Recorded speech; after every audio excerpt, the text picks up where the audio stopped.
Hello friends, welcome to our YouTube channel. 30 जुलाई 2020 के MCQs हमारे पास रेडी है, तो चलिए स्टार्ट करते हैं। Question number 1, which of the following statement is or are correct about new education policy 2020? नई एजुकेशन पॉलिसी 2020 के बारे में कौन सा स्टेटमेंट करेक्ट है? First, new policy aims for universalization of education from preschool to secondary level with 100% gross enrollment ratio in school education by the end of this educational year. Second statement, gross enrollment ratio in higher education to be raised to 50% by 2035. Third statement, medical and legal education have been excluded from the regulatory control of Higher Education Commission of India.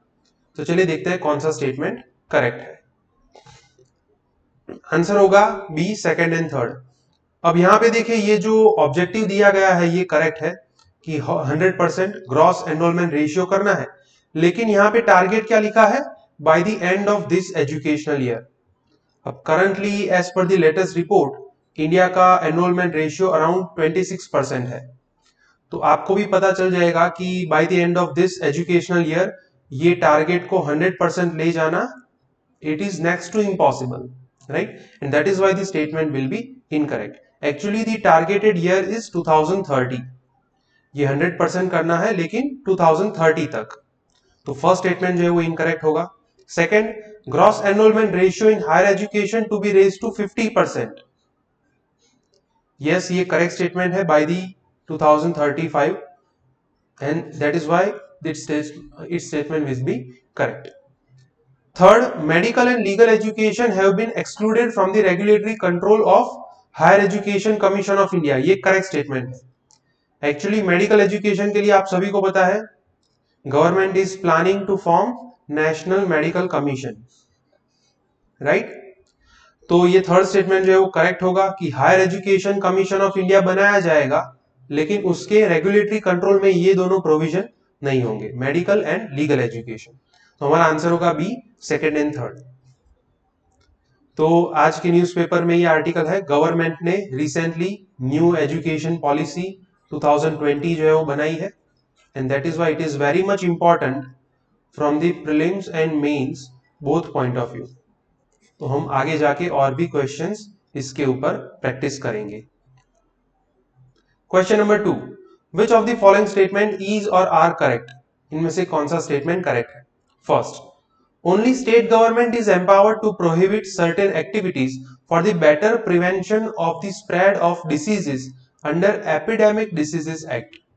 मतलब यहाँ पे ये कहा गया है कि सिर्फ state government के पास ये पावर है एपिडेमिक डिसीज एक्ट को इन्वोक करने का to prevent the spread of infectious disease. Second, recently the central government imposed frequent lockdowns under Epidemic Diseases Act to contain the spread of COVID-19। तो चलिए देखते हैं कौन सा स्टेटमेंट करेक्ट है।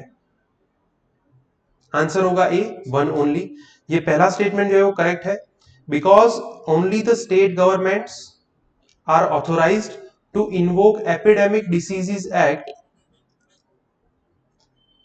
To prevent the spread of diseases, right? तो ये act जो है वो पर्टिकुलरली बना था 1897 में ड्यूरिंग द कॉलोनियल एरा। अब उस टाइम पे जो स्टेट प्रोविंसेस थे उन्हीं को ये परमिशन दी जाती थी ये एक्ट को इंप्लीमेंट करने की। तो ये फर्स्ट स्टेटमेंट जो है वो करेक्ट होगा। सेकंड स्टेटमेंट जो इनकरेक्ट है, इनकरेक्ट इसलिए है because central government is not authorised to impose the epidemic diseases act. उनके पास ऑथोरिटी कहां से आती है? नेशनल डिजास्टर मैनेजमेंट एक्ट के through. So disaster management act 2005 empowers central government to impose frequent lockdowns, right? तो सेकंड स्टेटमेंट जो है वो इनकरेक्ट होगा, hence the answer will be A, one only। अब आज के न्यूज़पेपर में ये आर्टिकल है कि अनलॉक 3 के अंडर में नाइट कर्फ्यू जो है उसको हटा दिया जाएगा। मिनिस्ट्री ऑफ होम अफेयर्स ने ये गाइडलाइंस जो है वो दी है। तो आपको ये समझना होगा कि ये पूरी प्रोसेस जो है वो क्या होती है। सबसे पहले हेल्थ मिनिस्ट्री जो है वो कोई गाइडलाइंस इश्यू करेंगे, उस गाइडलाइंस को इंप्लीमेंट करने के लिए, एनफोर्स करने के लिए जितने भी स्टेट गवर्नमेंट्स है एंड यूनियन टेरिटरीज, उन सभी के अंदर एपिडेमिक डिसीजेज एक्ट जो है वो सबसे पहले लगाना होगा, तभी जाके ये गाइडलाइंस जो है वो वहां पे एनफोर्स होगी। तो ये गाइडलाइंस जो है वो गवर्नमेंट, सेंट्रल गवर्नमेंट के पास पावर कहां से आए? Disaster management act 2005। और स्टेट गवर्नमेंट के पास पावर कहां से आए? Epidemic diseases act 1897। ठीक है, ओके।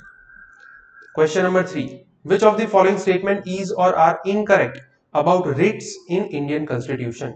हमें क्या पूछा है? इनकरेक्ट पूछा है। First, the supreme court has exclusive jurisdiction for reads in India's judicial system. Second, read jurisdiction of Supreme Court is larger than the read jurisdiction of High Court. तो चलिए देखते हैं कौन सा स्टेटमेंट इनकरेक्ट है। Answer होगा सी, both 1 and 2। दोनों statement जो है वो इनकरेक्ट है। अब इनकरेक्ट इसलिए है क्योंकि फर्स्ट स्टेटमेंट में ये कहा गया है एक्सक्लूसिव जुरिस्डिक्शन, मतलब कि सिर्फ सुप्रीम कोर्ट के पास रीट इश्यू करने का जुरिस्डिक्शन है। तो मतलब ये तो गलत है, because under article 32 Supreme Court is authorized to issue writs for the implementation of fundamental rights, and similarly under article 226 high courts are empowered to issue writs।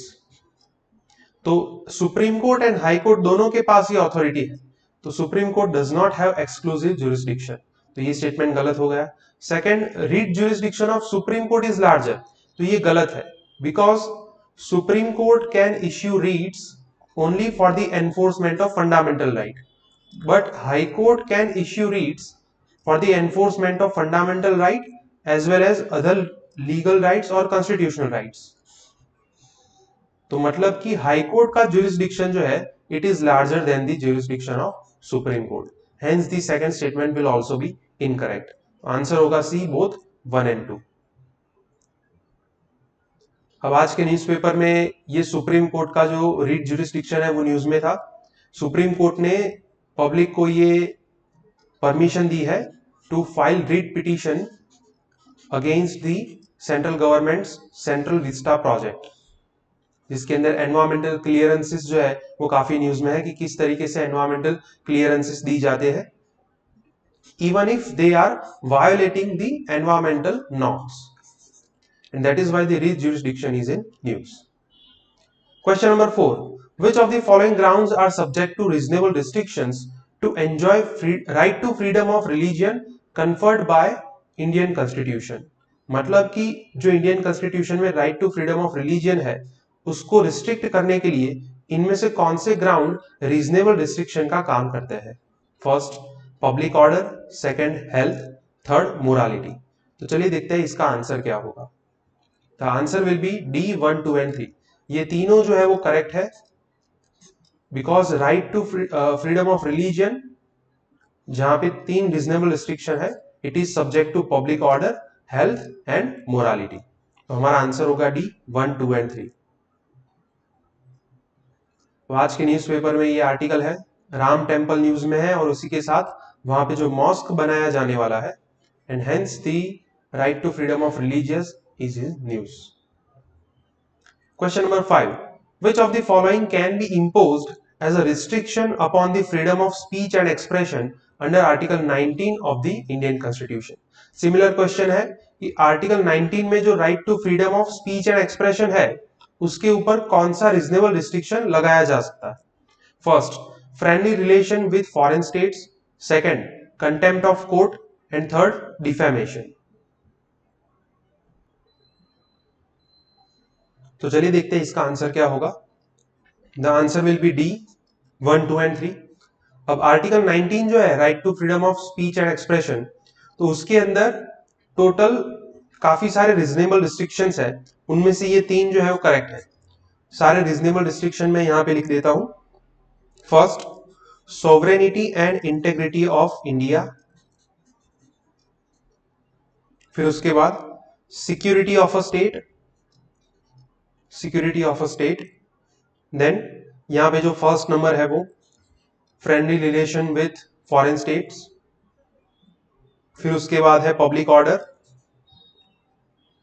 Then decency and morality, decency and morality. फिर उसके बाद यहाँ पे जो second number है contempt of court, then third number defamation, and उसके बाद incitement for an offence. ठीक है, तो ये सारे रीजनेबल रिस्ट्रिक्शंस है, these are subject to article 19 freedom of speech and expression, right. तो our answer will be D 1, 2 and 3। अब अगेन ये डिफेमेशन जो है वो न्यूज में है, आज के न्यूज़पेपर में defamation notice send to Aam Aadmi Party leaders Atishi and Chadha. Smog tower के रिगार्डिंग हमने ऑलरेडी प्रीवियस वीडियोस में डिस्कशन किया हुआ है, और वहां पे सुप्रीम कोर्ट ने आज के न्यूज़पेपर में ये आर्टिकल है कि आईआईटी बॉम्बे जो है उनको कंटेम्प्ट एक्शन के लिए वार्निंग दी है। और कंटेम्प्ट ऑफ कोर्ट जो है it is already an bigger issue because the supreme court has issued contempt of court notice on Prashant Bhushan, right. और इस वजह से ये पर्टिकुलर कंटेम्प्ट ऑफ कोर्ट जो है वो भी न्यूज में रहता है। Question number 6, consider the following statements. First, total 5 Indian states share border with this country. Second, the birth place of Buddha is located in this country. Third, India's ties with this country is also known as रोटी बेटी का रिश्ता। सो यहाँ पे क्या कहा गया है, identify the country from the statements given above. मतलब ये जो डिस्क्रिप्शन दिया गया है ये कौन सी कंट्री के लिए दिया गया है। First Bhutan, second China, C Nepal and D Bangladesh. तो चलिए देखते हैं आंसर क्या होगा। आंसर है नेपाल। अब देखिए नेपाल के साथ टोटल 5 स्टेट जो है वो बॉर्डर शेयर करते हैं, उत्तराखंड, यूपी, बिहार, वेस्ट बंगाल एंड सिक्किम। तो मतलब ये फर्स्ट जो है वो नेपाल में करेक्ट है। Second, the birth place of Buddha, birth place of Buddha is Lumbini which is located in the present country of Nepal. तो ये सेकेंड जो है वो नेपाल के लिए सूटेबल है। Third, India ties with this country is also known as रोटी बेटी का रिश्ता। अब India and Nepal shares open border जहां पे बायलैटरल ट्रेड जो है and movement of human resource is freely conducted. तो मतलब कई बार वहां पे फैमिलियल टाइज भी देखने को मिलते हैं, and also the goods and services are provided cross border. तो मतलब ये रिश्ता जो है वो रोटी बेटी का रिश्ता भी कहलाया जाता है इंडिया एंड नेपाल के बीच में। तो ये आंसर होगा सी नेपाल, जहां पे तीनों स्टेटमेंट जो है वो सूटेबल है। अब आज के न्यूज़पेपर में ये आर्टिकल है कि how the India and Nepal bilateral relation should be maintained. Question number 7, India is not a member of which of the following multilateral export control regimes. इनमें से कौन से MECR का इंडिया मेंबर नहीं है। First, nuclear suppliers group NSG, second Australia group, third MTCR missile technology control regime, and the Wassenaar arrangement. तो चलिए देखते हैं आंसर क्या होगा। The answer will be A, nuclear suppliers group. It is a very common question. India is not a member of nuclear supplier group due to China's veto. China जो है उन्होंने India की मेंबरशिप रोक के रखी है। उनका आर्ग्यूमेंट ये है, India hasn't a signatory to non proliferation treaty, और इसकी वजह से इंडिया को इस न्यूक्लियर सप्लायर ग्रुप के अंदर मेंबर जो है वो नहीं बनाया जा सकता। So this was the argument given by China for debarring India's membership. Multilateral export control regime का मतलब क्या होता है कि जो एक्सपोर्ट है किसी भी कंट्री का उसको पीसफुल यूजेस के लिए यूज किया जाए and to maintain coordination between the member countries, right. So all the members of multilateral export control regimes are independent from United Nations. It is an independent organization. अब इसके अंदर जितने भी agreements है they are not binding in nature. वो किसी भी country के ऊपर बाइंडिंग नहीं होते, राइट। सो ये तीन ग्रुप जो है, India is already a member of these 3 groups. Australia group का इंडिया मेंबर बना इन 2018 MTCR के अंदर इंडिया की मेंबरशिप 2017 में ऐड हुई, sorry in 2016, and Wassenaar arrangement का मेंबर बना 2017 में, राइट। सो NSG जो है उसका इंडिया मेंबर नहीं है। और आंसर विल बी ए। अब आज के जो न्यूज़पेपर में ऐसे एक दो आर्टिकल है, total 2 articles are there which deals with the cyber security, right.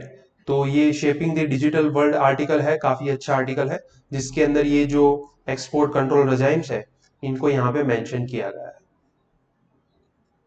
Question number 8, which of the following statement is or are correct about wild life protection act 1972? इस एक्ट के बारे में कौन सा स्टेटमेंट करेक्ट है? First, the act prohibited the hunting of endangered species. Second, the national board for wild life was constituted as a statutory organization under the provisions of this act. Third, it provides for the establishment of India's protected areas network. तो चलिए देखते हैं कौन सा statement correct है। Answer होगा D, 1, 2 and 3 तीनों statement correct है। अब ये पर्टिकुलर एक्ट जो है उसके अंदर ये प्रोविजन था, it prohibited the hunting of endangered species. फिर उसके बाद जो national board for wild life है उसको कंस्टिट्यूट करने की अथॉरिटी इस पर्टिकुलर एक्ट में दी गई है। So the national board for wild life was constituted under the provisions of wild life protection act. उसके फंक्शंस क्या होते हैं मैं एक ब्रीफली यहां पे लिख देता हूं।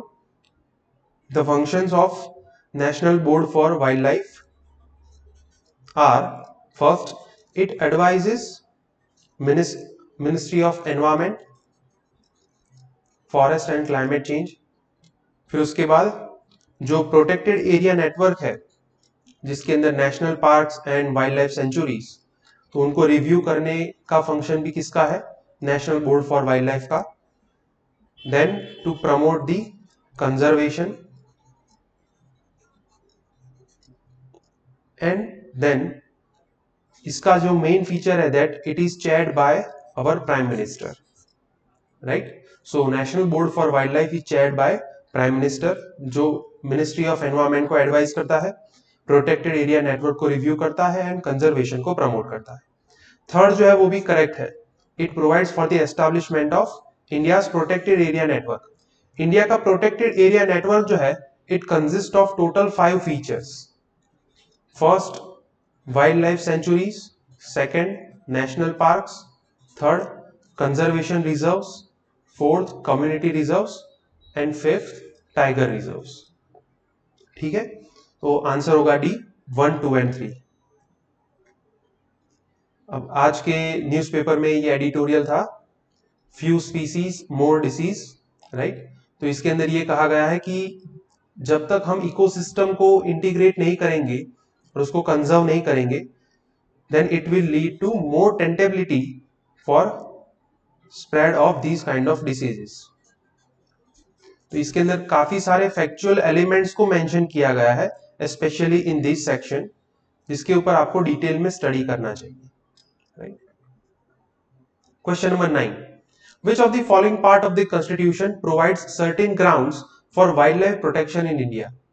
वाइल्ड लाइफ प्रोटेक्शन के लिए कॉन्स्टिट्यूशन में कौन से ग्राउंड्स को मेंशन किया गया है? First, directive principles of state policy, second, fundamental duties, third, fundamental rights. तो चलिए देखते हैं आंसर क्या होगा। The answer will be A, 1 and 2।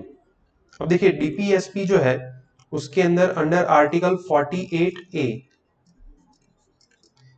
48A के अंदर क्या है? State to protect and improve the environment and the safeguard wild life and forest, right.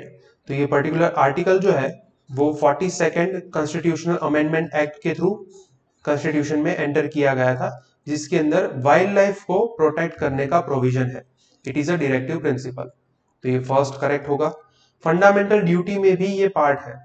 According to article 51A, it is duty of every citizen to protect and improve the natural environment including forest, lakes, rivers and wildlife. Right. तो मतलब fundamental duty में भी इसके provision है, fundamental right में इसके regarding कोई provision नहीं है। So the answer will be A 1 and 2। Again ये जो आर्टिकल है जहां पे वाइल्ड लाइफ प्रोटेक्शन की बात की गई है, तो यहां से इस टाइप के क्वेश्चंस आ सकते हैं। Question number 10, which of the following statement is or are correct about Pratihara style of temple architecture? इसके बारे में कौन सा स्टेटमेंट करेक्ट है? First, it is a style of South Indian temple architecture that originated in Karnataka. Second, it became especially popular in Jain temples. Third, it was developed under the reign of Chalukya dynasty. तो चलिए देखते हैं कौन सा statement correct होगा। The answer will be B, second and third. अब ये particular temple style जो है, जिसका दूसरा नाम है